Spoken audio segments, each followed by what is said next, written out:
शक्यता आहे आणि आपल्याला धोका उत्पन्न होऊ शकतो.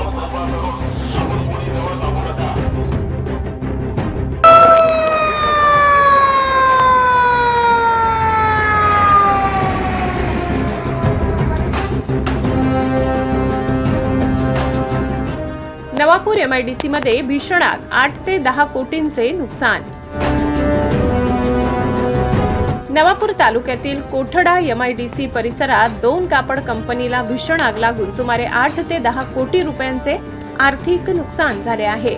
आगीची भीषणता मोठी असल्याने परिसरात धुराचे लोट पसरले होते. नवापूर नगर परिषदेच्या अग्निशमन दलाने तातडीने धाव घेत आगीवर नियंत्रण मिळविण्यासाठी शर्थीचे प्रयत्न सुरू केले असून शेजारील गुजरात आणि नंदुरबार मधूनही अतिरिक्त मदत मागविण्यात आली आहे.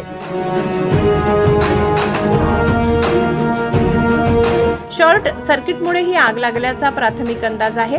सुदैवाने यात कोणतीही जीवितहानी झाली नसली तरी वित्तहानी मोठी आहे. प्रशासन आणि पोलीस दल घटनास्थळी परिस्थितीवर लक्ष ठेवत असून औद्योगिक सुरक्षा नियमांचे पालन करण्याचे आवाहन करण्यात येत आहे.